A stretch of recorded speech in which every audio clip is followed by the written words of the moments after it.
राम मानस चर्चा में सभी भगवत भक्तों का सादर अभिनंदन है।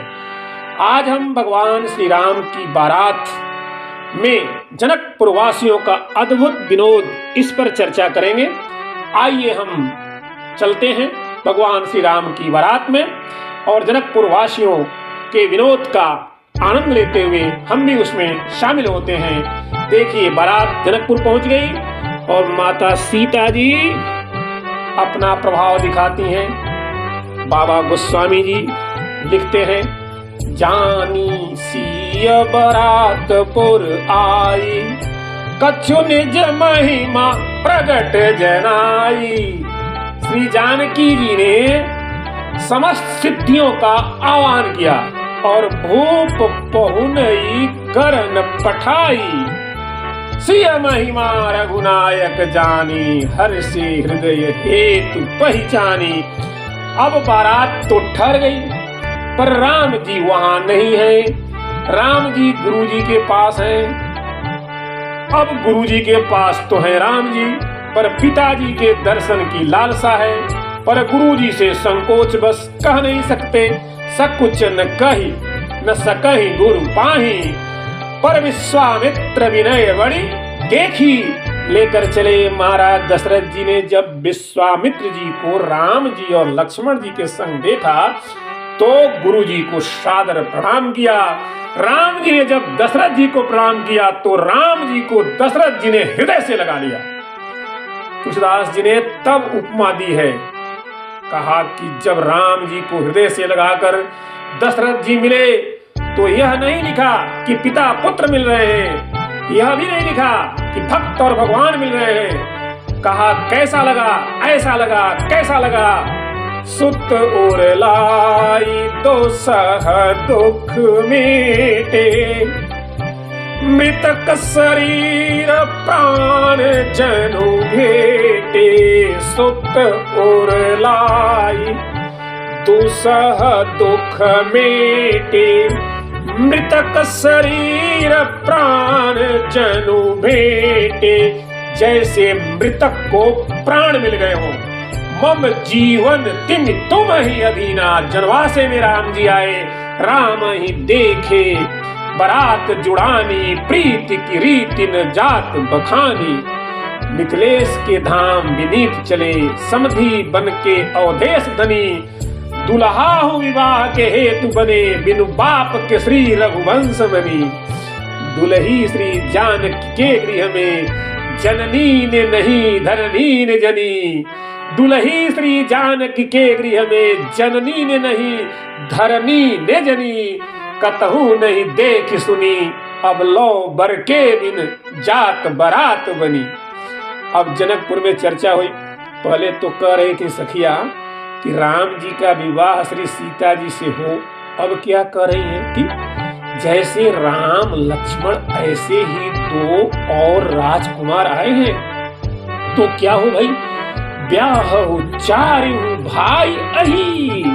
चारों भाइयों का विवाह यही हो जाए। चलो इन चारों का ब्याह यहाँ हो जाए तो तुम क्यों इतनी उतावली हो। कहा हमारा एक ही लाभ है, ब्याह हो चारों भाई यही पुर। हम सुमंगल गावही, हम मंगल में गीत गाती रहे। भक्त का यही सुख है कि वह भगवान की लीला में गीत गाता रहे, गीत गाते जाए। अच्छा विनोद बस ऐसी बातें क्यों करते हैं, क्योंकि इससे भगवान मुस्कुराते हैं। भगवान की मुस्कान ही उनको अपेक्षित है। जनकपुर की सखियों ने कहा कि उनको जानते हो, ये दो राजकुमार पहले आए और वो दो बाद में आए। यह कोई आकस्मिक ढंग से नहीं हुआ है, योजनाबद्ध तरीके से हुआ है। अब मिथिला की गाली सुने, योजनाबद्ध तरीके से। हाँ क्यों? कहा दशरथ जी के साथ बड़ी समस्या थी। बुढ़ापे में 4 बेटे हो गए, 15-15 वर्ष के हो गए, पर कोई देखने को नहीं आता था। सगाई विवाह की चर्चा चले, दशरथ जी बड़े परेशान। गुरु वशिष्ठ से कहा बड़े बड़े हो गए बेटे हमारे, पर कोई देखने ही नहीं आता। गुरु जी बोले तो एक काम करो, क्या इन्हें कोई देखने नहीं आता तो इन्हें दिखवा दो। दिखवाएं कैसे? तो बोले घुमाओ। घुमाएं कैसे? तो बोले किसी घूमने वाले के साथ लगाओ। बोले घूमने वाले के साथ? बोले महात्माओं से अधिक और कौन घूमे? सब संत सुखी विचरंत मही। सारे के सारे संत धरती पर विचरंत करते हैं और सुखी रहते हैं। तो किसे बुलाएं? पूर्व में जिनका राज परिवारों से संबंध रहा हो। सखियां कहती हैं तब विश्वामित्र जी बुलाए गए सलाह करके। यज्ञ रक्षा का तो बहाना है, ऐसे ही चर्चा की गई। समस्या तो इनके शादी विवाह की थी, हो ही नहीं रही थी शादी इनकी। 4 और 4 में से एक का भी विवाह नहीं हो रहा था। तब विश्वामित्र जी ने कहा क्यों बुलाया? वशिष्ठ जी ने बताया मामला गंभीर है। चक्रवर्ती सम्राट के 4 बेटे पर विवाह एक का भी नहीं। कोई देखे तब तो विवाह की बात हो। यहाँ कोई आता ही नहीं, तो आप ले जाओ, इन्हें घुमाओ। विश्वामित्र जी बोले मामला तो गंभीर है, लेकिन हम आपकी सहायता करेंगे।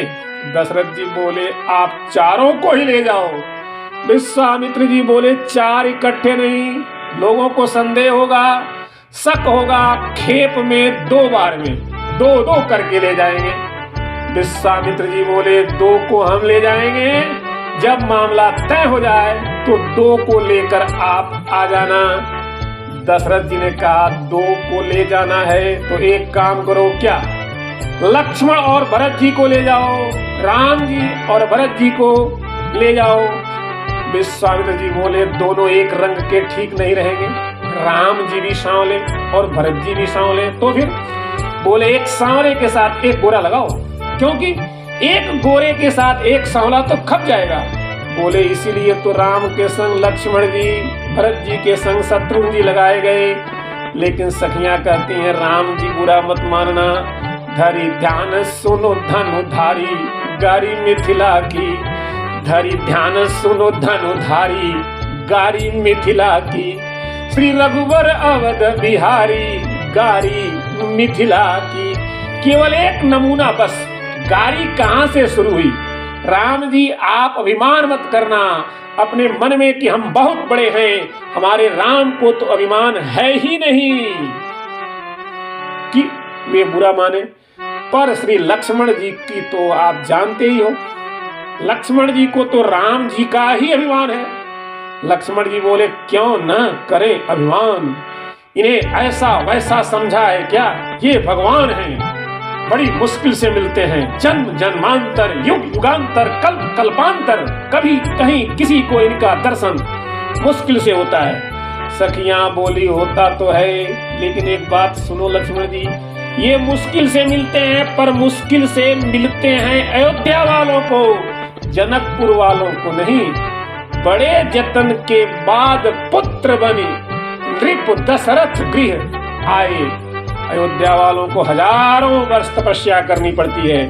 तो कहते हैं अगले जन्म में मिलेंगे, और अगले जन्म में चौथे पन तक प्रतीक्षा। फिर गुरुजी के पास गए, यज्ञ हुआ, तमाम झंझट, तब मिले। तब भी लिखा भय प्रगट कृपाला दीन दयाला कौशल्या हितकारी। ये कृपालु है, पर जनकपुर के लिए तो बात उलट गई।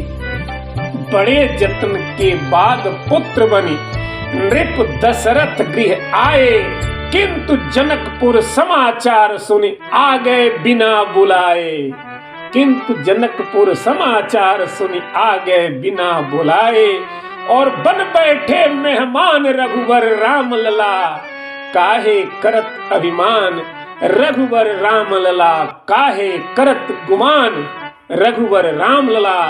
हम अगले प्रसंग में राम और लक्ष्मण जी क्यों बिना बुलाए जनकपुर गए थे, इस विषय पर विस्तार से चर्चा करेंगे। आज के लिए आप सभी को जय श्री राम, जय हनुमान।